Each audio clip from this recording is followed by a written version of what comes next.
جی بسم اللہ الرحمن الرحیم. ہم سیرت کا مطالعہ کر رہے تھے. تو ابھی تو ہمارا جو ہے نا جو سیرت کا آپ کہہ لیں کہ جی مطالعہ چل رہا ہے، وہ جسے کہتے ہیں کہ جی نون ہسٹری میں نہیں آتا. جو اب ہم تھوڑا سا قدم رکھ رہے ہیں نون ہسٹری میں. نون ہسٹری جسے کہا جاتا ہے خاص طور پہ سومیرین کی جو سویلائزیشن ہے، سومیری، آپ نے سومیرین سویلائزیشن، سومیری تہذیب بہت بڑی تہذیب تھی جو کہ میسوپوٹیمیا میں پیدا ہوئی. میسوپوٹیمیا ہم کہہ رہے ہیں دجلہ اور فرات کے درمیان کا جو علاقہ ہے، ٹھیک ہے، یہ دونوں دریا عراق میں بہتے ہیں. تو سومیرین جو تہذیب ہے یہ کوئی تقریباً 5,500 سال سے آپ کہہ سکتے ہیں کہ جی کوئی 2000 سال قبل مسیح تک یہ ان کا ٹائم پیریڈ بنتا ہے. یہ ایک بڑی تہذیب پیدا ہوئی. اس کے بعد ایک اور تہذیب پیدا ہوئی، اکادین آئے، وہ تقریباً کوئی ان کا زیادہ ٹائم پیریڈ نہیں ہے. اس کے بعد پھر سومیرین آ گئے. لیکن اکادی تہذیب اور سومیری تہذیب ان کا بہت تذکرہ آپ کو ملتا ہے، خاص طور پہ جو عراق میں کھدائی وغیرہ ہوئی ہے. اور اس کھدائی میں کوئی تھوڑا بہت نہیں مطلب نکلا، 10 لاکھ تختیاں نکلی ہیں. 10 لاکھ تقریباً 1 ملین پلس یہ جو پتھروں کے اوپر لکھی ہوئی جو تحریریں، ہاں ٹیبلٹس. تو اس سے بہت کچھ جو ہے وہ اس دور کی جو تاریخ ہے وہ ہمارے سامنے آئی ہے. ہمارا اس سے کیا تعلق ہے؟ ہمارا اس سے تعلق یہ ہے کہ اس میں کریشن کا تذکرہ ہے، تخلیق کا ذکر ہے. یہ جو کچھ نکلا ہے، اتنی پرانی جو ہے وہ آبادیاں جب ان کی کھدائی وغیرہ کی گئی، شروع میں تو انہوں نے سمجھا کہ جی یہ نقش و نگار ہے. مطلب وہ پرانے زمانے میں جو لینگویج استعمال ہوتی تھی لکھنے کے لیے تو وہ ایسے ہی لگتا تھا جیسے نقش و نگار ہے. لیکن بعد میں ان کو پتہ چلا کہ نہیں، یہ نقش و نگار نہیں ہے، یہ کوئی زبان ہے.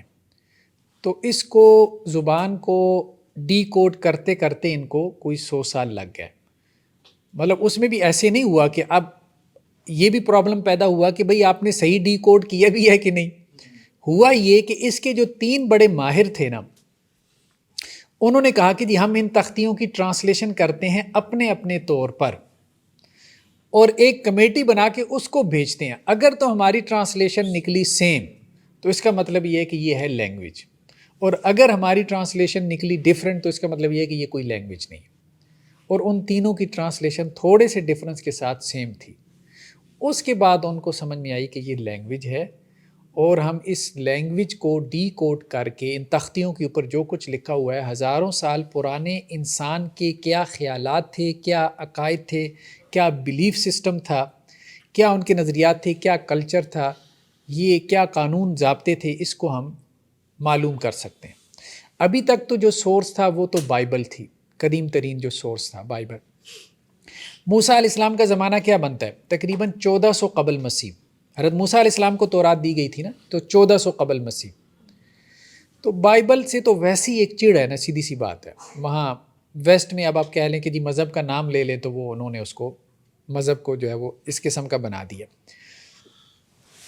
تو سومیرین جو ہے کہاں سے آئے تھے کوئی عطا پتہ نہیں ہے. یعنی قدیم ترین انسان، مہذب انسان، شہروں کی صورت میں رہنے والا انسان، سٹی سٹیٹس بنا کے رہنے والا انسان، حکومت کرنے والا، کاشتکاری، باغبانی، جنہوں نے دنیا کو ترقی دی، تو وہ سومیرینز تھے. لیکن کہاں سے آئے اس کا کوئی پتہ نہیں. ہاں بس اتنا جو ہے وہ تذکرہ ملتا ہے کہ جی وہ بھی خود اپنے آپ کو بھی کہتے ہیں بلیک ہیڈڈ پیپل، اور ان کے بعد جو اکادی آئے وہ بھی ان کو کہتے ہیں کہ جی کالے سر والے. ٹھیک ہے، تو بظاہر اس سے محسوس ہوتا ہے کہ شاید حبشی تھے. اس لیے بعض لوگوں نے یہ بھی کہا ہے کہ یہ جو آئے تھے تو یہ سہارا سے آئے تھے. یہ افریقہ کا علاقہ سہارا، یہ ڈیزرٹ ہے پورا. ٹھیک ہے، یہ ایجپٹ ہے نا، یہاں پر ایجپٹ ہے، یہ کرسر نظر آ رہا ہے نا، ہاں یہ ایجپٹ ہے. اس ایجپٹ کے ساتھ یہ پھر وہ آگے ریڈ سی ہے. ٹھیک ہے، یہ ریڈ سی آپ کراس کرتے ہیں تو ادھر یہ سعودی عرب ہے، سعودی عرب سے اوپر عراق ہے. ٹھیک ہے، تو وہ کہتے ہیں کہ جی یہ یہاں سے افریقہ سے مائگریشن ہوئی تھی اور یہ پھر میسوپوٹیمیا میں آئے تھے. ایک رائے تو یہ تھی کہ سومیرین کا اوریجن بیسیکلی افریقہ تھا. سائنس میں جو کچھ تحقیق ہو رہی ہے، قدیم انسان کے حوالے سے، مطلب فوسل ریکارڈ جسے وہ کہتے ہیں، کھوپڑیاں مل گئیں، ڈھانچے مل گئے، فلاں یہ وہ، تو وہ قدیم ترین کا تعلق وہ صحارا سے جوڑتے ہیں. تو اس لیے کچھ لوگوں نے انٹرپریٹیشن یہ کر لی کہ وہ صحارا سے آئے تھے، افریقہ سے آئے تھے. لیکن زیادہ تر کا کہنا یہ ہے کہ یہ بات ثابت نہیں ہے، ہمارے پاس کوئی ثبوت نہیں ہے. ہمیں یہ پتہ ہے کہ قدیم ترین شہر یہی ہیں، قدیم ترین انسانی تہذیب یہی تھی. اس دنیا میں سب سے پرانے آثار اگر ہمیں ملتے ہیں انسانوں کے رہنے کے تو وہ اس علاقے کے ہیں، میسوپوٹیمیا کے ہیں، عراق کے ہیں. ٹھیک ہے، لیکن یہ آئے کہاں سے تھے؟ کوئی ہمارے پاس اس کو ٹریس بیک کرنے کے لیے کوئی پروف نہیں ہے. تو ہمیں یہ ماننا پڑتا ہے کہ یہ یہاں پر ہی تھے، بس اس کے سوا ہمارے پاس کوئی چارہ نہیں ہے کہ ہم یہ مانیں کہ یہ یہاں کی رہنے والے تھے. اچھا، جہاں تک ان کا معاملہ ہے، بہت سی سٹی سٹیٹس تھیں عراق کے اندر. یہ خاص طور پہ جو ہے وہ فرات کے کنارے، دجلہ آپ کہہ لیں کہ جی ذرا رائٹ سائڈ پہ ہو جاتا ہے، لیفٹ سائڈ پہ فرات ہے. ٹھیک ہے، تو فرات کے کنارے کافی ساری سٹی سٹیٹس تھیں جو معروف بھی ہوئیں. ان میں سے ایک اور کے نام سے تھی. اور کے بارے میں معروف ہے کہ حضرت ابراہیم علیہ السلام یہاں پر بھیجے گئے تھے، اور کے شہر میں. ٹھیک ہے، جو بابل ہے، جو بابل کی سویلائزیشن، وہ بھی بیبلین جو ہے وہ بعد میں آئے. سمیرین ان سے بھی پہلے تھے، مطلب 5,500 سال قبل مسیح. ٹھیک ہے، 5,500 سال قبل مسیح وہ ہے جسے یہ سٹون ایج کہتے ہیں. ٹھیک ہے، تو یہ گویا کہ سٹون ایج کی ہسٹری ہے سمیرینز کی. 5,500 سال پہلے کی ہسٹری اب ان کے پاس نہیں ہے. مطلب جو کچھ دریافت ہوا ہے اس میں 5,500 سال قبل تک کے انسان کی کوئی تاریخ ہمارے پاس ہے کہ اس کی سوچیں کیا تھیں، اس کے عقائد کیا تھے، اس کے نظریات کیا تھے. اس کے علاوہ اگر کوئی چیزیں ہیں تو وہ مبہم سی ہیں، غاروں پہ لکھی ہوئی الٹی سیدھی ترچھی لکیریں ہیں، اس کو جو مرضی انٹرپریٹ کر لیں.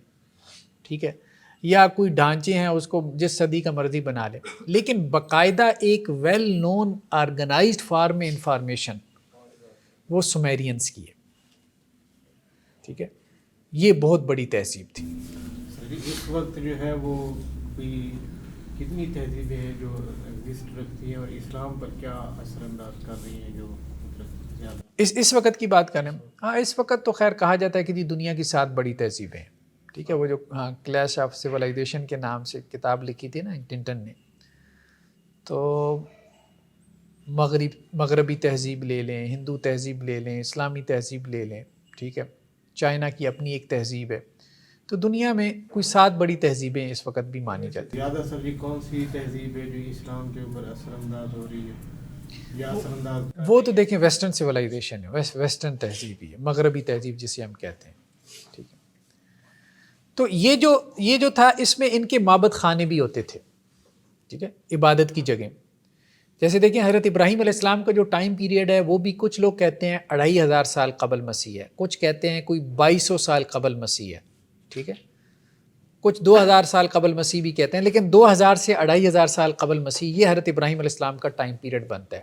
اور حضرت ابراہیم بھی عراق میں مبعوث ہوئے تھے، اس کے شہر اور میں بائبل کا بیان وغیرہ پڑھیں.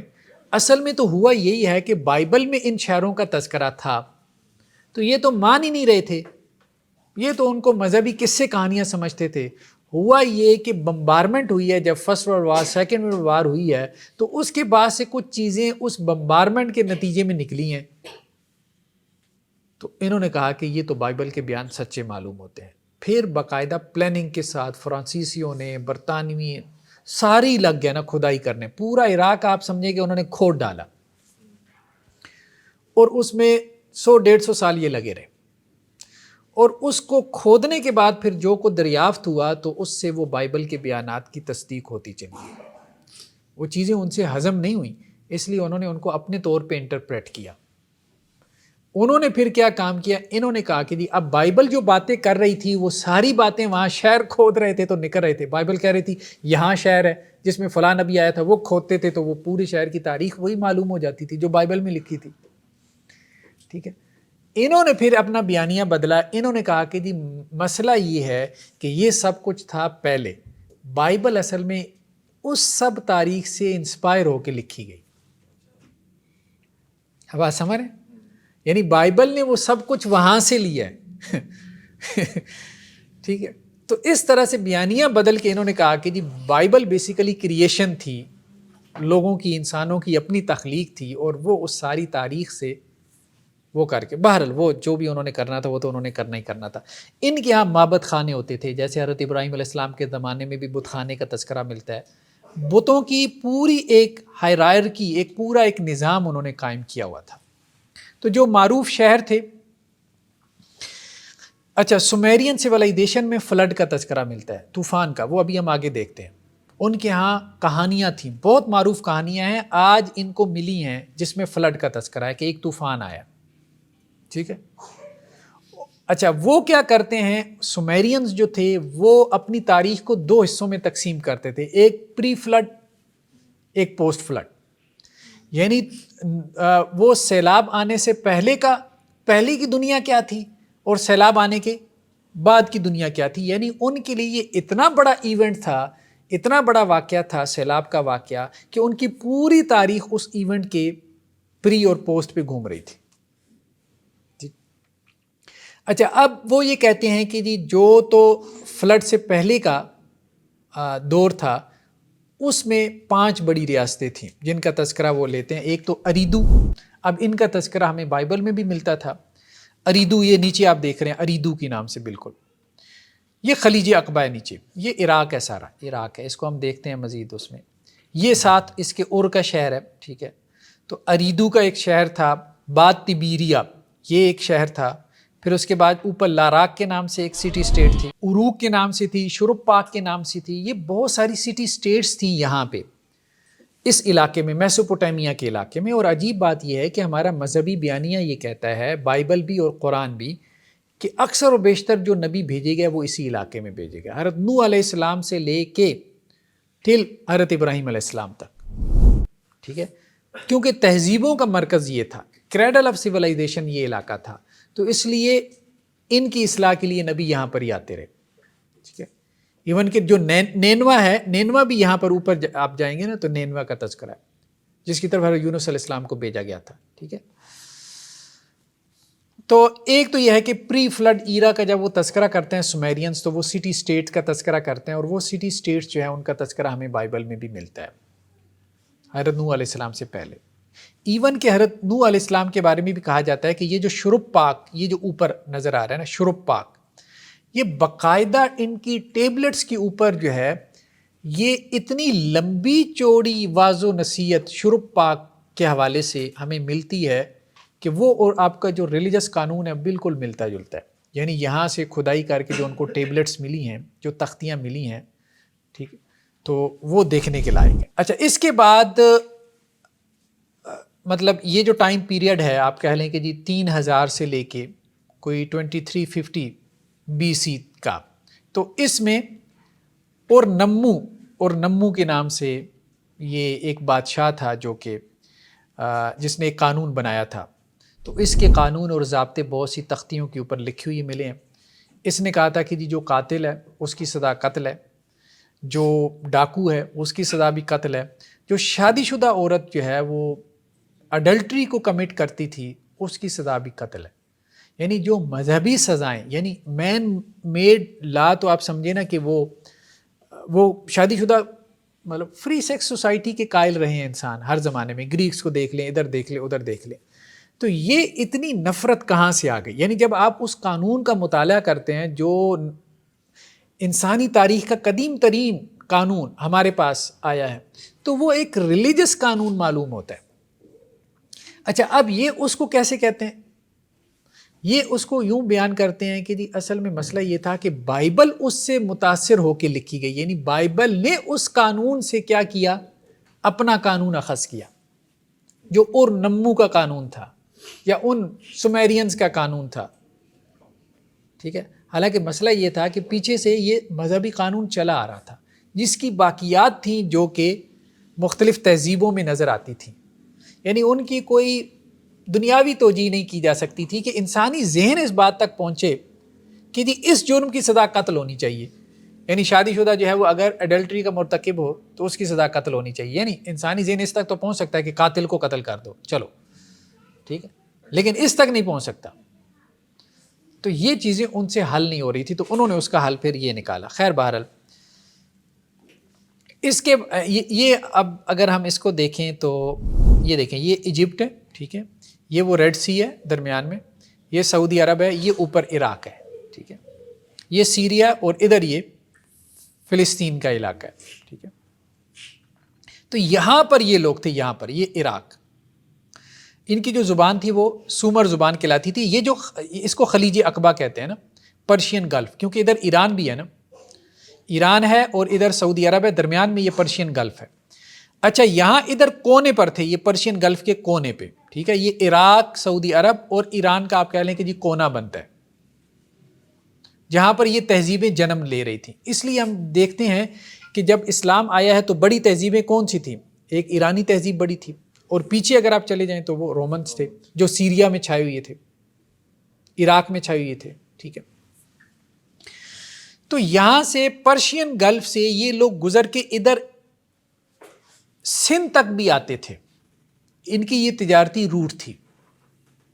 تو انڈس ویلی میں یہ جو سندھ کی تہذیب ہے، اس کے بارے میں یہی کہا جاتا ہے کہ یہ اصل میں سومیرینز تھے جو مائیگریٹ کر کے یہاں پر آئے تھے، ٹھیک ہے، یا کم از کم یہ کہ ان کے اس سے تجارتی روابط تھے. لیکن پھر بھی یہاں پہ بھی لوگ کہیں سے تو آئے تھے نا. تو یہ تو ملتا ہے کہ ہمیں یہاں سے لوگ ٹریول کر کے یہاں نیچے، یہ پاکستان کا یہ جو نچلا کون ہے نا، یہ کراچی کا سندھ کا علاقہ ہے نا، ٹھیک، تو یہ یہاں آتے تھے. تو بہرحال سومیرینز نے کاشتکاری کو فروغ دیا، برتن سازی کو فروغ دیا، میوزک، کپڑا وغیرہ، یہ ساری صنعتیں انہوں نے جو ہے وہ پیدا کی. ان کے ہاں باقاعدہ ایک دیوتاؤں کا پورا نظام ہے. یہ آپ دیکھ رہے ہیں کیا جمگٹا لگا ہوا ہے، خداؤں کا ایک پورا جو ہے وہ آپ کہہ لیں کہ جی شہر بسایا ہوا انہوں نے. جیسے ہمارے یہاں ہندو مت میں ملتے ہیں نا، بہت سے خدا ہیں، ہر کام کے لیے ایک علیحدہ سے خدا ہے، ٹھیک ہے. پھر تمام خداؤں کے اوپر ایک بڑا خدا ہوتا تھا، پھر ہر خدا کی بیویاں بھی ہوتی تھیں، اس کی اولادیں بھی ہوتی تھیں، ایک پورا ہیرارکی قائم کی ہوتی تھی. حضرت ابراہیم علیہ السلام کے قصے میں بھی ہم دیکھتے ہیں نا کہ حضرت ابراہیم نے کیا کہا تھا، بل فعلہ کبیرہم ھذا، ہاں بھائی اس بڑے نے کیا ہوگا، بڑے کے کندھے پہ جا کے رکھ دیا تھا نا. تو بڑے کا کانسیپٹ ہر جگہ تھا، جہاں بھی بت پرستی تھی تو ایک بڑے کا کانسیپٹ تھا. تو ان کے ہاں بھی تھا بڑے کا کانسیپٹ، اور یہ بیسیکلی شاید وہی ٹائم پیریڈ ہے جب کہ بعد میں حضرت ابراہیم علیہ السلام بھی آئے. جی یہ ہے ممکنات میں سے کہ جن کو یہ خدا ڈکلیئر کرتے رہے، وہ کوئی ان کے کوئی مطلب اللہ کی طرف سے مبعوث جو انبیاء ہو. اور ہاں یہی ہم نے دیکھنا ہے. یہ بہت انہوں نے اہم بات کی ہے کہ ان کے خداؤں کی جو کوالٹیز بیان کی جا رہی ہیں، کبھی آپ اس پہ غور کریں تو آپ اس نتیجے پہ پہنچتے ہیں کہ بیسیکلی یہ بگڑے ہوئے مذہبی کانسیپٹ ہیں، یعنی جو وحی آئی تھی پچھلے انبیاء پہ، یہ اس کی پرورٹڈ ورژن ہے، صاف نظر آتا ہے، ٹھیک ہے، کہ وحی کو انہوں نے بگاڑ لیا تھا. جیسے ڈاکٹر ذاکر نائک صاحب یا کچھ اور لوگوں کا کہنا یہ ہے کہ برہمن اصل میں ابراہیم سے نکلا ہے. تو ابراہیمی تعلیمات یہاں پہ پہنچی تھیں، تو ویدوں میں جو کچھ ہمیں توحید ملتی ہے تو بیسیکلی وہ ابراہیم علیہ السلام کی تعلیمات تھیں جو یہاں پہنچی. دیکھیں نا، عراق سے سومیرینز کے دور میں آپ دیکھ رہے ہیں، سومیرینز تو مطلب 3000 سال قبل مسیح میں یہ عروج پہ پہنچ چکے تھے. تو یہ گلف کو عبور کر کے یہاں آ رہے تھے، سندھ میں اور ہندوستان میں آ رہے تھے، تجارتی روٹس تھے یہ. تو جب تجارت پہنچ رہی تھی تو فکر بھی لازماً پہنچ رہی تھی، ٹھیک ہے. تو حضرت ابراہیم علیہ السلام کے جو کانسیپٹس تھے، جو تصورات تھے، وہ یہاں پہنچے ہند میں، خلیج عقبہ کے راستے سے، تجارتی روٹس کے ذریعے سے. اور پھر وہی آخر میں پھر بگڑتے بگڑتے، جیسے دیکھیں نبی کی تعلیمات کبھی بھی خالص نہیں رہ جاتی تھی. خود حضرت ابراہیم علیہ السلام کی تعلیمات کا عربوں نے کیا کام کیا، مطلب 360 تو بت رکھی ہوئی تھے خانہ کعبہ کے اندر، ٹھیک ہے. تو خود جو اولاد تھی حضرت اسماعیل علیہ السلام سے آگے چلی حضرت ابراہیم، ان میں دین محفوظ نہیں رہ گیا. تو بہرحال دوسری قومیں تو پھر وقت کے ساتھ ساتھ شیطان ان کو بہکاوا دے ہی دیتا ہے. تو یہ بات درست ہے کہ دنیا میں جہاں آپ کو حکمت نظر آتی ہے، جہاں آپ کو خیر نظر آتا ہے، دنیا میں کسی بھی بڑی تہذیب میں، وہ انبیاء کی بچی ہوئی تعلیمات کی بگڑی ہوئی صورتیں، ٹھیک ہے، یا مسخ شدہ صورتیں، اس کے علاوہ کچھ بھی نہیں. اچھا، ان کا جو کانسیپٹ تھا خداؤں کے بارے میں، دیکھیں ایک تو ان کا کہنا یہ تھا کہ جی بڑا خدا جو ہے نا وہ ہے اس کو یہ کہتے تھے این، یہ سمیرینز کا کانسیپٹ تھا. اس کو ذرا میں بڑا کرتا ہوں. ایک سب سے بڑا خدا تو ان کے ہاں این تھا، این، ٹھیک ہے. بعض کہتے تھے یہ سب سے بڑا تھا، بعض کہتے تھے ان کی یہ سب سے بڑا تھا. این جو ہے اس کو کہتے تھے آسمانوں کا خدا ہے. یعنی ان کے ہاں بھی ایک کانسیپٹ یہ تھا کہ ایک خدا وہ ہے جو کہ آسمانوں کا خدا ہے. یہ عروق کا بادشاہ تھا، ٹھیک ہے. یعنی ان کا کہنا بھی یہی تھا کہ یہ جو بادشاہت ہے یہ آسمانوں سے اتری ہے. تو سب سے پہلے کہاں پہ اتری ہے؟ جیسے ہم کہتے ہیں آدم علیہ السلام زمین پہ آئے تھے، اللہ نے ان کو خلیفہ بنایا تھا. یہ وہ بگڑے ہوئے کانسیپٹس ہیں جو ان کے یہاں واضح طور پہ تختیوں میں لکھے ہوئے تھے کہ بادشاہت آسمانوں سے اتری تھی. یعنی آدم علیہ السلام کو اللہ تعالیٰ نے خلیفہ بنایا اور زمین میں بھیجا، ٹھیک ہے.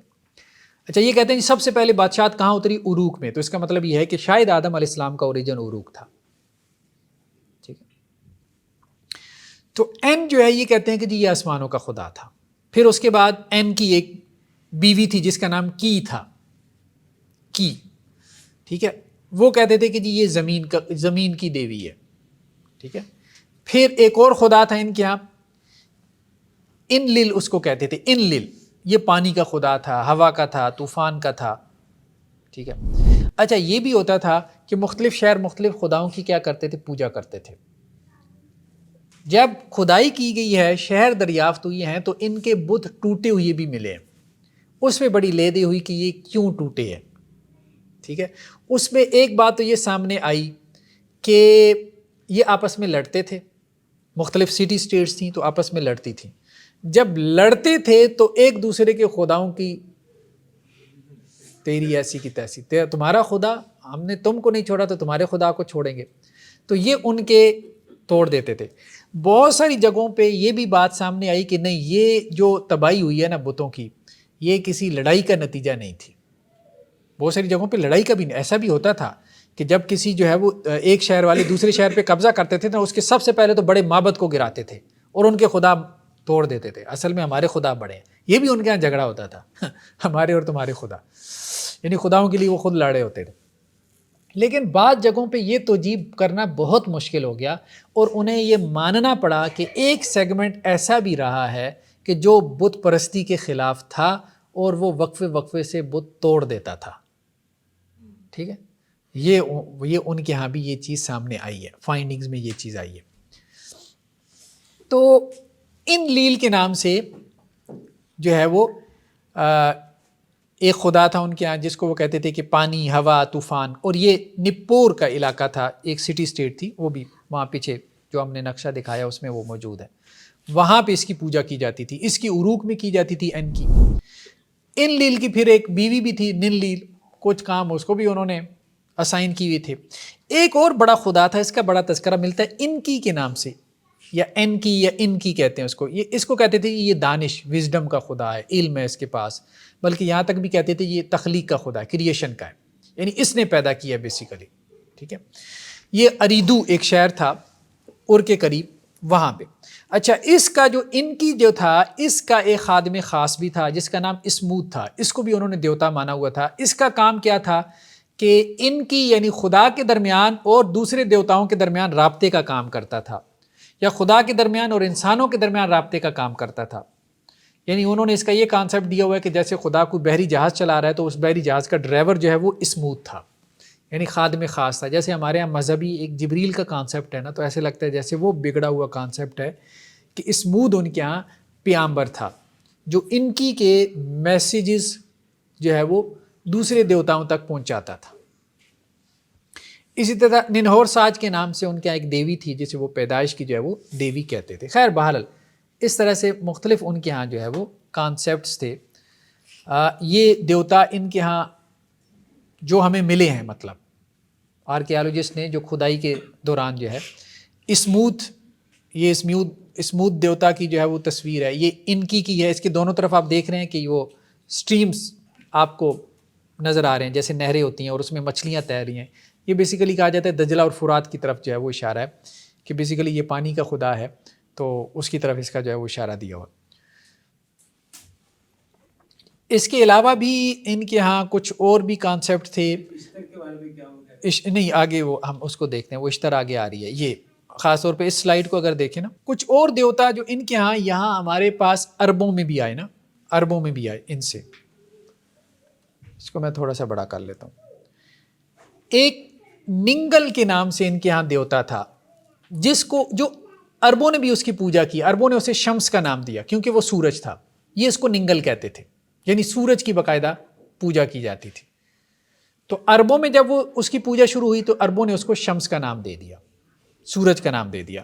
ٹھیک ہے، تو ننگل یا اس کو اوٹو بھی کہتے تھے. ٹھیک ہے، تو یہ میسوپوٹیمیا میں جو ہے وہ دریافت ہوا. اچھا، اس کو سفر کا دیوتا کہتے تھے، یعنی سفر میں اگر کسی نے جانا ہوتا تھا تو وہ عام طور پہ اس سے. پھر سین کے نام سے ان کے یہاں دیوتا تھا. سین جو ہے وہ بیسیکلی چاند کو کہتے تھے. تو ننگل سورج تھا اور سین جو ہے یہ چاند تھا. چاند کی بھی پوجا کرتے تھے. دیکھیں نا قرآن میں ہے نا، لا تعبدوا للشمس ولا للقمر. قرآن بار بار جو کہتا ہے نا سورج کی پوجا نہ کرو، چاند کی پوجا نہ کرو.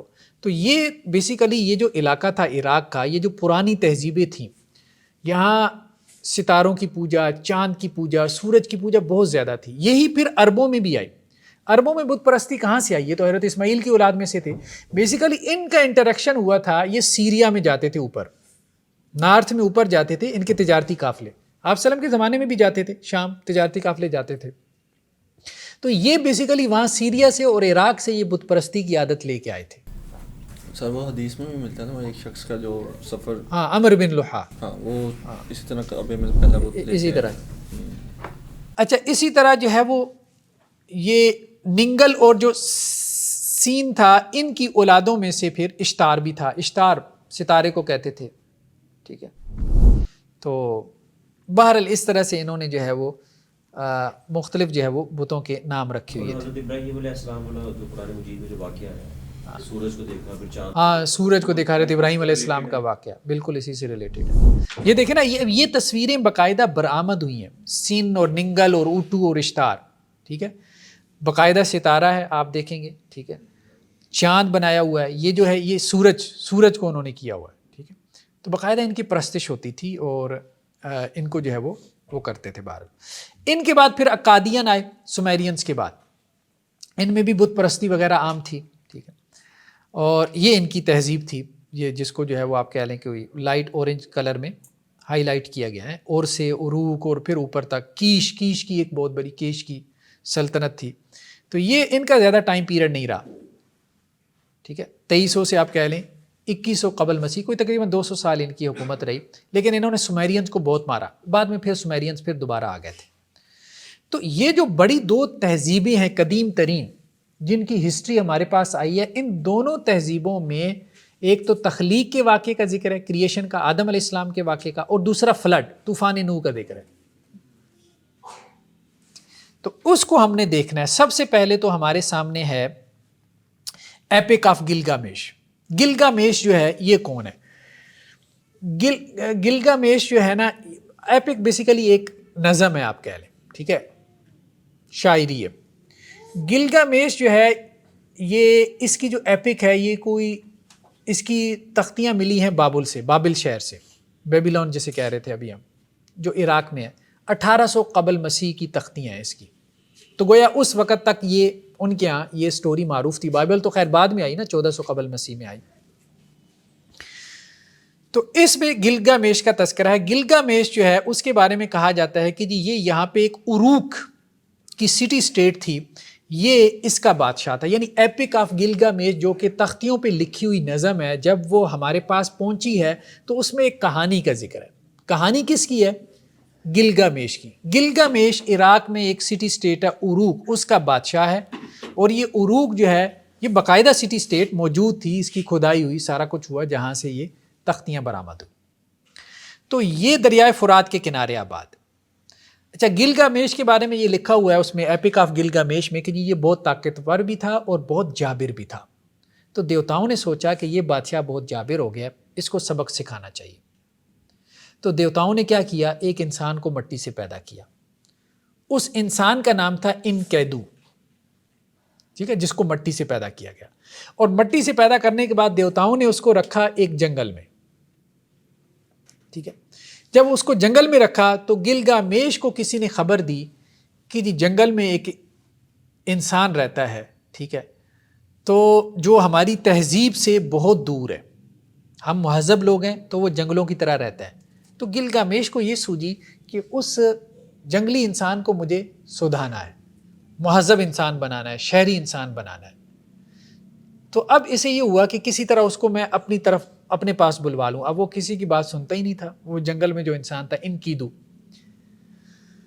اب اس نے کیا کیا, گلگامیش نے جو کہ بادشاہ تھا اروک کا, اس نے ایک عورت کو بھیجا, یعنی وہی آدم اور پھر حوا کو وہ کہا, ٹھیک. اس نے ایک عورت کو بھیجا اور وہ عورت گئی اور اس نے جو ہے وہ مطلب اس کے ساتھ وہ قریب ہوا, انکیدو جو ہے وہ اس عورت کے ساتھ, اور پھر وہ عورت اس کو مہذب دنیا میں لے کے آئی, انکیدو کو وہاں جنگل سے. جب گلگامیش کے پاس آئے اروک میں, وہ انکیدو آ گیا اور وہ عورت کا نام شہمت تھا, دونوں کا آپس میں تعلق ہو گیا, شادی ہو گئی یا جو بھی کہہ لیں.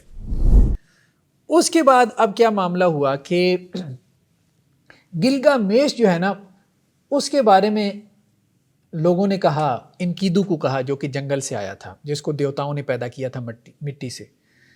تو لوگوں نے کہا, اروک کے لوگوں نے اس کو انکیدو سے کہ یہ گلگامیش ہمارا بادشاہ بڑا ظالم ہے, جابر ہے. تو انکیدو نے کہا مجھے تو دیوتاؤں نے پیدا کیا, میں اس سے مقابلہ کروں گا. اس نے گلگامیش کو چیلنج دے دیا, گلگامیش جیت گیا. ٹھیک ہے, اس کے پیچھے میٹافر دیکھیں, ٹھیک ہے, مطلب کہانی کے اوپر نہ جائیں. ابلیس ایول کریکٹر ہے, ٹھیک ہے, ٹھیک ہے. اللہ سبحانہ و تعالیٰ نے آدم علیہ السلام کو پیدا کیا. بالآخر آدم علیہ السلام کو چیلنج دیا تھا نا ابلیس نے کہ میں اس کو اور اس کی اولاد کو کیا کروں گا, میں چین سے نہیں بیٹھنے دوں گا. ٹھیک ہے, آپ نے آدم کی وجہ سے مجھے, اور بالآخر وہ ابلیس سبب بن گیا کہ آدم علیہ السلام کو جنت سے دنیا میں بھیج دیا گیا. اچھا, اس کے بعد کیا ہوا, اس کے بعد یہ ہوا, یہ تو کہانی کا آپ کہہ لیں کہ جی انٹرول ہے کہ آدھی کہانی یہاں پہ آ کے ختم ہو جاتی ہے. اچھا, اس کہانی کے جو کریکٹر ہیں, ایک تو گلگامیش ہے, یہ بادشاہ ہے اروک کا, ٹھیک ہے. اس کے بعد جو ہے اس کے کریکٹرز میں ہمارے سامنے انکیدو آتا ہے. مطلب ایک منٹ, انکیدو جو ہے یہ بیسیکلی وہ ہے انسان ہے کہ جسے دیوتاؤں نے پیدا کیا مٹی سے, اور یہ جنگل میں رہتا ہے. شمہت وہ خاتون ہے جس کو اس انسان کے لیے بھیجا گیا, ٹھیک ہے. جیسے ہمارے یہاں ہوا کا کانسیپٹ ہے, ہم بابا. اب یہاں سے دوسری کہانی جو ہے وہ شروع ہوتی ہے. جب پچھاڑ دیا گلگامیش نے ان کیدو کو, تو اب ان دونوں نے کہا کہ جی ہم کوئی پروڈکٹیو کام کریں. ٹھیک ہے, پروڈکٹیو کام کیا کریں کہ جی ایک جنگل میں جاتے ہیں, ٹھیک ہے, تو اس کا ایک محافظ ہے ہم بابا. ٹھیک ہے, تو اس مطلب وہ فتوحات کرتے کرتے وہاں اس جنگل کی طرف جاتے ہیں. تو ہم بابا کے ساتھ ان کی جو ہے وہ لڑائی ہوتی ہے. تو دیوتا کیا کرتے ہیں کہ ایک بیل کو بھیجتے ہیں, ایک بیل کو. وہ بیل جو ہے نا وہ انکیدو اس بیل کو کیا کرتا ہے, مار دیتا ہے. تو دیوتا غصے میں آتے ہیں اور وہ انکیدو کو مار دیتے ہیں. جب انکیدو کی وفات ہو جاتی ہے تو پھر پیچھے گلگامیش رہ جاتا ہے. گلگامیش جو ہے نا اب ایک سفر کے اوپر نکلتا ہے.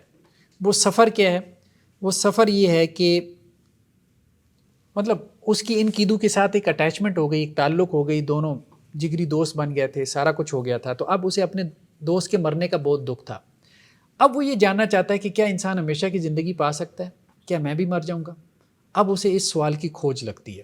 تو گلگامیش جو ہے انکیدو کی وفات کے بعد جسے دیوتاؤں نے مار دیا, اب سفر پہ نکلتا ہے. سدوری سے اس کی ملاقات ہوتی ہے. سدوری اسے کہتی ہے آرام سے بادشاہت کر, اس خیال سے نکل جا, انسان اس دنیا میں مرنے کے لیے آیا ہے. کس رستے پہ چل پڑا ہے کہ تجھے کوئی آبی حیات مل جائے گا, ہمیشہ کی زندگی پا لے گا. اچھا, یہ خواہش تو انسان کی رہی ہے ہمیشہ کی زندگی پانے کی, لیکن یہ بعد نہیں آتا. پھر اسے جو ہے نا وہ سدوری یہ راستہ دکھاتی ہے. وہ یہ کہتی ہے دیکھو بات یہ ہے کہ دنیا میں ایک ہی شخص ہے,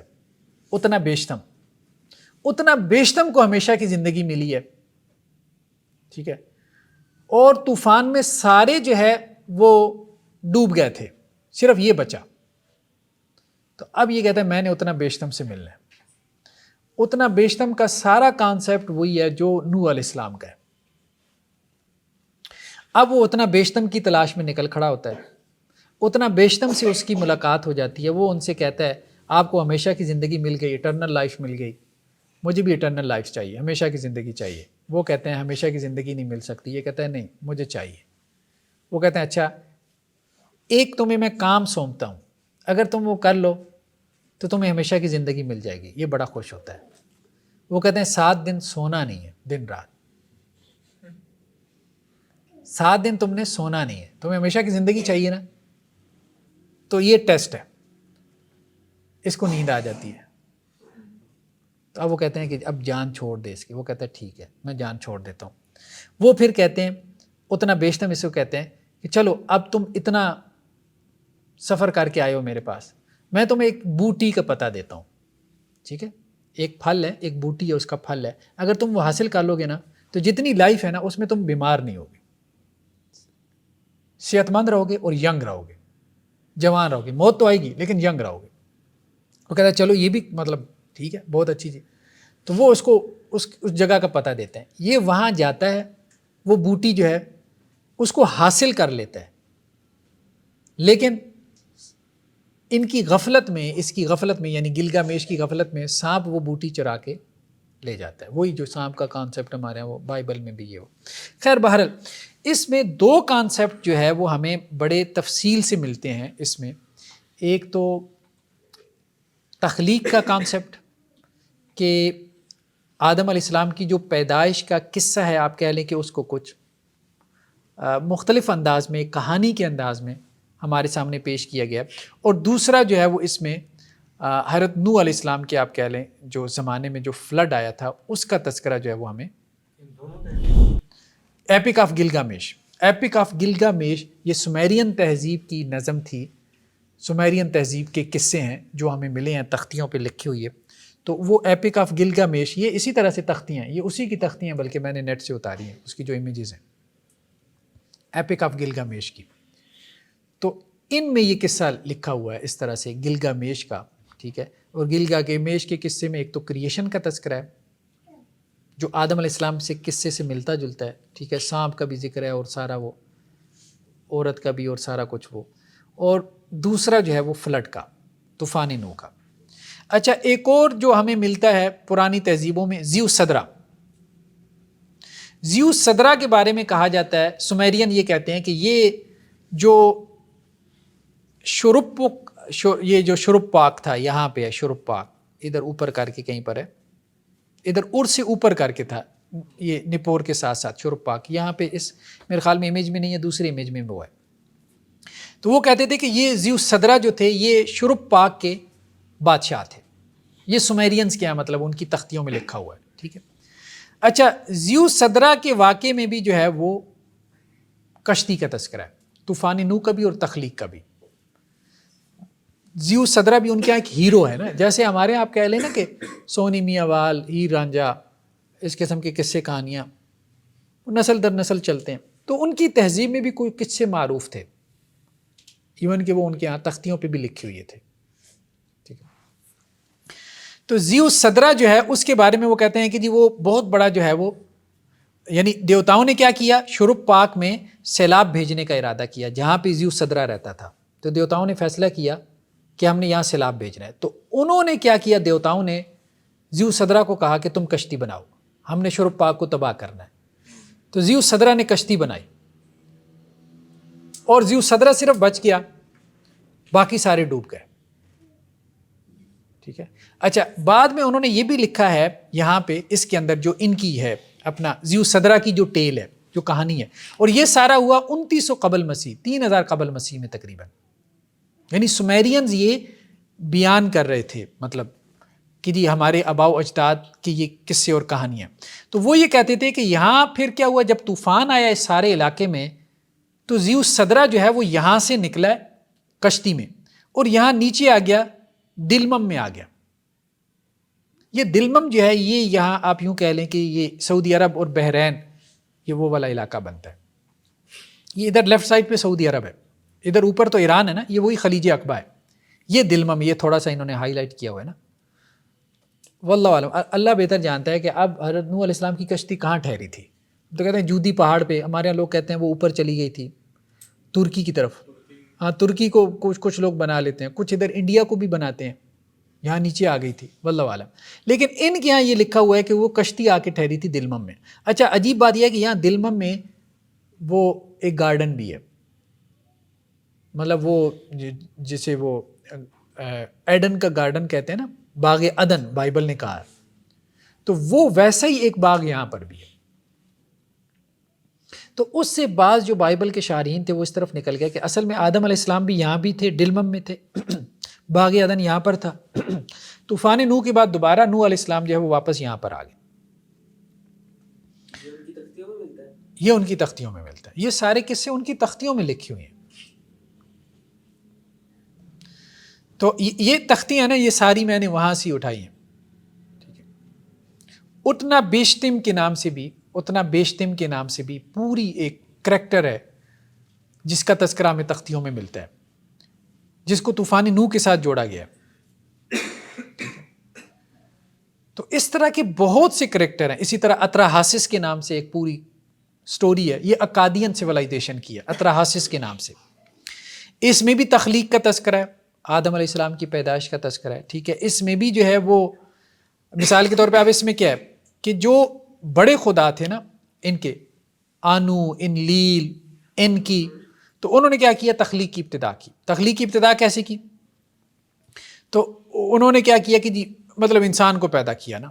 ٹھیک ہے، پہلے تو وہ کہتے ہیں کہ جی انہوں نے کچھ ایسی مخلوق پیدا کی دیوتاؤں نے جب اس مخلوق کو زمین میں بھیجا نا تو اس مخلوق نے فساد برپا کر دیا، بغاوت کر دی. ٹھیک ہے، تو پھر دیوتاؤں نے کہا کہ نہیں، اب ان کی ٹھکائی لگانے کے لیے کوئی اور مخلوق پیدا کرنی چاہیے.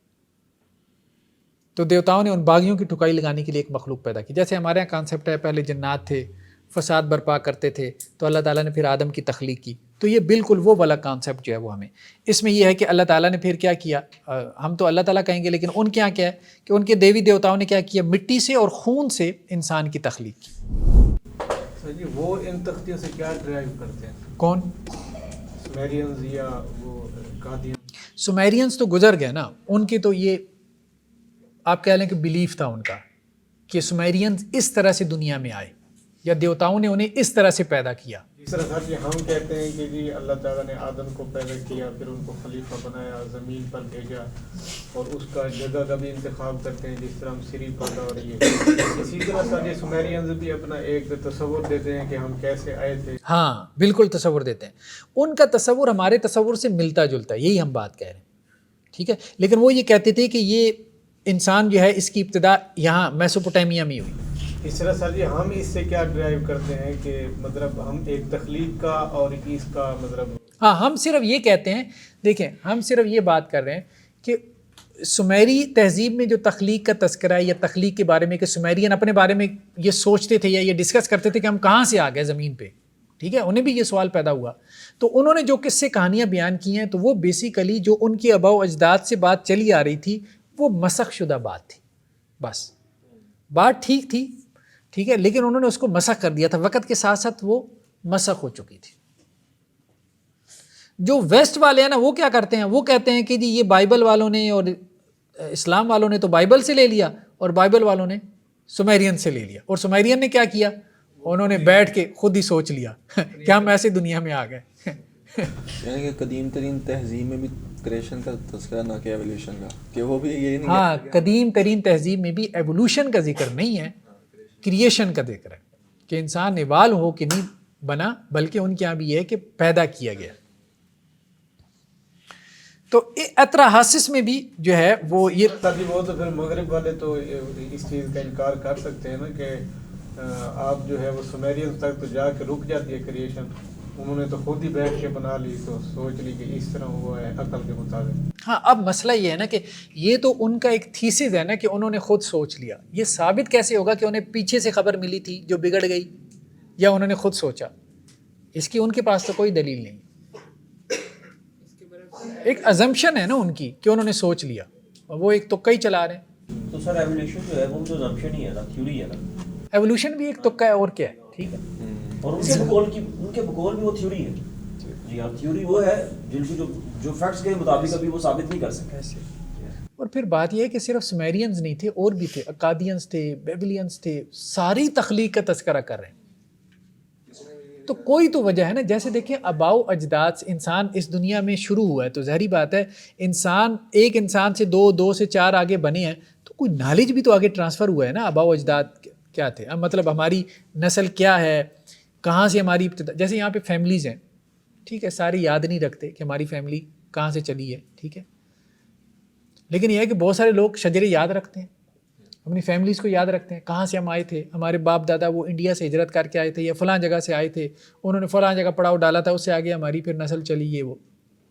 تو انسان بھی بحیثیت انسان جہاں سے چلا ہے اس نے سٹارٹ لیا ہے، کہیں سے تو سٹارٹ لیا ہے نا. چلے مچھلی سی بن گیا پرندہ، پرندے سے بندر، بندر سے انسان بنا، وہ جو پہلا بنا تھا، ٹھیک ہے، اس نے کوئی اپنی ہسٹری اگلی نسلوں کو منتقل کی، کو بتایا کیا اوریجن ہے ہمارا، کہاں سے ہم آئے ہیں. تو ظاہری بات ہے کہ یہ انسان سے بعید ہے کہ وہ باشعور مخلوق ہے کہ وہ نسل در نسل آگے سفر تو کرے، ٹائم تو پاس کرے، لیکن اپنے اوریجن کے بارے میں آنے والی نسلوں کو کچھ ٹرانسفر کر کے نہ جائے. انڈرسٹوڈ ہے کہ اس نے اپنے اوریجن کے بارے میں اگلی نسلوں کو کچھ ٹرانسفر کیا ہوگا. یہ آپ کہہ سکتے ہیں کہ وہ مسخ ہو گیا، بگڑ گیا، ٹھیک ہے، کہانی کچھ سے کچھ بن جاتی ہے، لیکن یہ پاسبل نہیں ہے کہ انسان اس بارے میں خاموش رہا ہو. جو نظریہ تخلیق ہے وہ اس کو یہ چیز بھی بڑا سپورٹ کرتی ہے کہ باہم جو شدید متصادم تہذیبیں ہیں وہ ساری تقریباً اس بات پر متفق ہے کہ نظریہ تخلیق پر وہ نظریہ تخلیق کے اوپر بالکل ایسے آپس میں لڑ مر رہے تھے، ایک دوسرے کے خداؤں کو جو ہے وہ قتل کر رہے تھے، آپ یوں کہہ لیں، لیکن اس پہ متفق تھے کہ پیدا خداؤں نے کیا ہے، اس پہ متفق تھے. تو اطرا حاسس اس کے ہاں بھی ہمیں ملتا ہے، یہ جو اطرا حاسس کی جو تختیاں ان میں بھی ہمیں ملتا ہے. اطرا حاسس بھی بیسیکلی ہیرو تھا، جیسے گلگامش ایک ہیرو تھا، زیوس صدرہ ایک ہیرو تھا، اطرا حاسس ایک ہیرو تھا، ٹھیک ہے، ساری کہانیاں ہیرو کے گرد ہی گھومتی تھیں جیسے آج بھی، ٹھیک ہے. وہ ہیرو جو ہے وہ، تو اس میں بھی طوفان نوح کا تذکرہ ہے کہ ان لیل جو خدا تھا اس نے انسانوں کی تباہی کا فیصلہ کیا، اور اس نے اطرا حاسس کو کہا کہ کشتی بنائے. اطرا حاسس نے کشتی بنائی، کشتی میں اپنی فیملی کو ڈالا، جانور ڈالے، طوفان آیا، سب کچھ تباہ ہو گیا. اطرا حاسس، اس کی فیملی اور وہ جو جانور جو کشتی میں سوار ہوئے تھے وہ بچ گئے. ایسا یہ جو سیلاب کا ذکر تمام سویلائزیشن میں مل رہا ہے اور بائبل میں بھی ملتا ہے کافی، تو یہ ایک کنسیپٹ ہے کہ پوری دنیا میں آیا تھا، تو یہاں سے بھی یہ کنسیپٹ ڈیولپ ہو رہا ہے کہ نہیں؟ کہ ہے تو بہت بڑا سیلاب، نہیں یہ کہنا پورے ارض پر آیا تھا، یہ بات ٹھیک ہے؟ نہیں، یہ بات بائبل کی ہے کہ پوری زمین پہ نہ سیلاب آیا تھا، یہ بات قرآن میں نہیں ہے. تو ہم اس بارے میں کوئی یقینی بات نہیں کہہ سکتے کہ وہ فلڈ پوری زمین پہ آیا تھا. یہ کہہ سکتے ہیں کہ جہاں پر انسان آباد تھے اس وقت، ہاں یہ کہا جا سکتا ہے کہ جہاں پہ انسان آباد تھا وہاں وہ، ہاں عذاب انہی کے اوپر ہی آیا تھا، عذاب انہی کے اوپر ہی آیا تھا، یعنی جو اس وقت موجود تھے انسان انہی کے اوپر، انہی کے اوپر. بظاہر یہی بات بہتر محسوس ہوتی ہے. اچھا دوسرا یہ ہے کہ ایک اور اداپا کا ایک ہمیں ملتا ہے، یہ بھی کوئی 1400 قبل مسیح کی تختی ہیں. اداپا جو ہے یہ اوپر کیش کی سلطنت تھی، ٹھیک ہے. تو وہاں جو ہے یہ مطلب ایک حکیم کہہ لے وہاں کا، جیسے ہمارے لقمان حکیم کا کانسیپٹ ہے تو وہاں کا. تو ان کے بارے میں بھی تختیوں میں یہی لکھا ہوا ملتا ہے کہ جی دیوتاؤں نے اداپا کو پیدا کیا تھا، اور دیوتاؤں نے اداپا کو بڑی حکمت دی تھی، اور انہوں نے جو ہے وہ اس کو پانی پینے سے، کھانا کھانے سے منع کیا تھا، مطلب کسی خاص جگہ میں باغ میں رکھا تھا اور کہا تھا کہ یہ کھانا نہیں کھانا، تم نے پانی نہیں پینا، اگر تم نے کھانا کھایا پانی پیا تو تم مر جاؤ گے، ٹھیک ہے. تو پھر جو ہے نا وہ باغ کا جو رکھوالے تھے وہ اداپا کو کہتے تھے کہ کھانا کھا لو، پانی پی لو، لباس پہن لو، ٹھیک ہے، لیکن وہ انکار کرتا تھا. لیکن بالآخر پھر وہ مطلب ملتی جلتی کہانی آپ کو وہاں، کبھی اس میں باغ، ہاں کریکٹرز کے نیم ڈیفرنٹ تھے، باغ کا تذکرہ عام طور پہ ملتا ہے، طوفان کا تذکرہ ملتا ہے، کشتی کا ذکر ملتا ہے، پیدائش کا ذکر ملتا ہے. مطلب سر یہ خلاصہ ہم نکالیں تو وہ یہ ہے کہ تخلیق کا کنسیپٹ جو ہے وہ پرانی جو تہذیب ہے ان میں بھی موجود تھا. یہ تو اب انہوں نے خود نکالا ہے نا، یہ تو انہوں نے خود نکالا ہے. اچھا ڈاکٹر صاحب، اس کا مطلب ہم یہ بھی لے سکتے ہیں کہ ہر تہذیب نے یا انہوں نے اپنا جو ہے کریکٹر سیم ہے لیکن انہوں نے اپنی زبان میں ان کا نام مختلف رکھا، ایسے ہی ٹھیک. جیسے اب دیکھیں نبیوں کے نام بائبل میں مختلف ملتے ہیں ہمیں، ہاں ٹھیک ہے، اور ہمارے ہاں جو ہے وہ قرآن میں نام ان کے مختلف ہیں، ٹھیک ہے. وہ یوحنا کہہ دیتے ہیں، ٹھیک ہے، اور ہم جو ہے وہ یحییٰ کہہ دیتے ہیں. ٹھیک ہے، تو یہ تو ہے مختلف زبانوں میں وہ ٹرانسلیٹ ہو کے نام جو ہے وہ مختلف ہو لوگ جاتے کہتے ہیں. ہیں محمد ادریس. اور آپ دیکھیں واقعات ایسے بھی تبدیل ہے. ہم خود بھی اس کی مثال اپنے دیکھ سکتے ہیں. آپ واقعہ معراج، ہاں حالانکہ لکھا پڑا ہے ہمارے پاس احادیث میں موجود ہے، لیکن جو قصے کہانیاں سنانے والے واعظین ہیں انہوں نے اس میں کتنی تبدیلی بہت کچھ ملاوٹ کر حالانکہ دیتے ہیں. لکھا موجود ہے، لکھا آتھینٹک موجود. تو پبلیکیشنز ہیں، پبلش ہوئی ہوئی ہیں چیزیں، ہر چیز، اس کے باوجود اتنی تبدیلی ہوگی. انہوں نے وہ جو براق تھا اس کا کسی نے کوئی نقشہ کھینچ دیا، کسی نے کوئی کھینچ دی. تو ان کے پاس تو تب یہ فیسلٹیز بھی نہیں تھی ایسی کوئی، تو وہ بالکل تبدیل ہوتی گئی ہے. بس یہ 1-2 سلائیڈ ہیں، اس کے بعد ہم اس کو وائنڈ اپ کرتے ہیں. تو یہ بیسیکلی میسوپوٹیمیا کا علاقہ کہلاتا تھا. ٹھیک ہے، ہاں یہ 2 دریا بہتے تھے، یوفریٹس اور ٹائگرس. ٹھیک ہے، دجلہ اور فرات. یہ اوپر اسیریا کی سلطنت تھی. تو یہ بیسیکلی ایک جسے کہتے ہیں کریسنٹ سا، ہلال سا بنتا تھا، ہلال سا. اچھا ادھر یہ لوئر ایجپٹ، اپر ایجپٹ اس کو کہتے تھے. اچھا مصر کی تہذیب بھی بہت پرانی ہے، اب اس کا بھی تذکرہ ہے. یعنی نبوت کا مرکز آپ دیکھتے ہیں یہاں میسوپوٹیمیا بھی رہا. ٹھیک ہے، اور نیچے مصر بھی رہا ہے. حضرت موسیٰ علیہ السلام وہاں پر ہی آئے تھے. ٹھیک ہے، ایون کے پیچھے چلے جائیں حضرت یوسف علیہ السلام. تو جتنی اس، کیونکہ یہ سب سے بڑا سوال یہ لوگ یہ پیدا کرتے ہیں نا جی سارے نبی آپ کے ایک ہی علاقے میں آتے رہے. تو آپ قدیم ترین تہذیبیں دیکھیں، ساری متمدن دنیا تھی انہی علاقوں میں، تو نبیوں نے انہی علاقوں میں آنا تھا. آپ کے کسی امریکہ کا وجود ہی نہیں تھا، کسی جاپان کا وجود ہی نہیں تھا، تو وہاں نبی نے آ کے کیا کرنا تھا. ٹھیک ہے، تو قدیم ترین تہذیبیں وہ تو خود آپ نے کھود کے یہاں سے نکالی ہیں. تو نبوت بھی انہی علاقوں میں موجود تھی جہاں پہ زیادہ انسانیت تھی. اچھا طوفان نوح کے بعد کیا ہوا ہے کہ یہ یہاں سے نکلے میسوپوٹیمیا سے. ہم نے کہا تھا 3 نوح علیہ السلام کے بیٹے تھے، یافس، سام اور حام. یہ سام کی اولاد یہ نیچے آئی ہے عرب میں، اور ادھر پیچھے ایشیا کی طرف بھی گئی ہے، ایران کی طرف. یہ پرشین گلف کے ادھر ایران ہے، ادھر سعودی عرب ہے. ٹھیک ہے، یہ یہاں نکل آئے نیچے سعودیہ کی طرف، یمن، اور ادھر ایشیا کی طرف نکل گئے. یافس کی اولاد اوپر نکل گئی یورپ کی طرف. ٹھیک ہے، نوح علیہ السلام کے 3 بیٹے تھے نا، تو ان سے پھر آگے یہ سارا کچھ پھیلا ہے. پھر یہاں سے جو ہے وہ حام کی اولاد افریقہ میں چلی گئی. تو حبشی النسل حام کی اولاد ہے، انگریز جو ہے وہ یافس کی اولاد ہے. نیچے جو ہم ایشینز ہیں ہم سام کی اولاد میں سے. ہاں جو چوتھا بیٹا تھا وہ طوفان نوح میں ہلاک ہو گیا تھا، وہ ان کے علاوہ ہے. تو اس طرح سے قرآن نے بھی کہا وجعلنا ذریتہم الباقین، نوح کی اولاد ہی صرف باقی رہی ہے، پھر انہی سے آگے نسل انسانی چلی ہے. تو یہ پھر مائیگریشن ہوئی، یہ لوگ پھر پھیل گئے ہیں. طوفان نوح کے بعد نا پھر اولاد نوح پھیل گئی ہے پوری دنیا میں. اس کے بعد تہذیبوں کا پھیلاؤ ہوا ہے. یہ بقیہ تہذیبیں طوفان نوح کے بعد وجود میں آئی ہیں. طوفان نوح سے پہلے اصل میں سویلائزیشن یہی تھی، تہذیب یہی تھی. اس کے علاوہ جو لوگ تھے وہ بدوانہ تہذیبیں تھیں. یا اگر کوئی آثار ملتے بھی ہیں نا جو ابھی تک ملے ہیں، وہ فلسطین میں ملے ہیں. کسی اور وقت میں ہم اس کو موضوع بحث بنائیں گے. وہ بیسیکلی مجھے لگتا ہے کہ وہ آدم علیہ السلام کا اوریجن تھا. کسی وقت ہم اس پہ تفصیلی بات کریں گے. چلیں آج اتنا ہی کافی ہے. نیکسٹ ٹائم پھر ہم انشاءاللہ حضرت ابراہیم علیہ السلام سے ہم شروع کریں گے، بلکہ ڈائریکٹ ہم عربوں سے شروع کریں گے نیکسٹ ٹائم. اب ہم نا عربوں پہ آ جائیں گے. ٹھیک ہے، کن کی؟ ہاں یورپ والی سائڈ. اس کی سویلائزیشن میں کوئی نبیوں کا اس طرح تذکرہ ملتا ہو؟ کیونکہ سومیرین میں تو ہم پڑھیں گے وہ اس وقت اپنے موجود جو بھی علاقے تھے وہاں پر تذکرہ کر رہے ہیں فلڈ کا. قرآن نے صرف ایک بات کہی ہے. قرآن نے کہا کہ بہت سے نبیوں کا ہم نے ذکر کر دیا، بہت سوں کا نہیں کیا. اچھا چونکہ اول مخاطب کون تھے؟ عرب تھے نا، تو عربوں میں جو نبی آئے تھے تو ان کو ذرا زیادہ فوکس کیا. تو ہم یہ کہہ سکتے ہیں کہ طوفان نوح سے پہلے جو انسانیت کا مرکز تھا وہ تو میسوپوٹیمیا تھا. ٹھیک ہے، طوفان نوح کے بعد پھر یہ پھیل گئی ہے، تہذیبیں پھیل گئی ہیں، لیکن پھر بھی وہ مرکز رہا ہے. حضرت ابراہیم علیہ السلام تک اس کے بعد بھی مین مرکز وہی رہا ہے. بڑی بڑی تہذیبیں وہاں ہی پیدا ہو رہی ہیں. ایرانی آ رہے ہیں، گریکس بھی ساتھ ہی ہیں. ٹھیک ہے، رومن امپائر پیدا ہو رہی ہے، اسی علاقے میں پیدا ہو رہی ہے. ملکہ سبا کی بہت بڑی سلطنت تھی، وہ بھی نیچے وہاں پر ہی ہے. تو پرانی جتنی قدیم تہذیبیں آپ ان کو ٹریس بیک کریں گے، ذوالقرنین، وہ سارے اسی علاقے میں اٹھ رہے ہیں.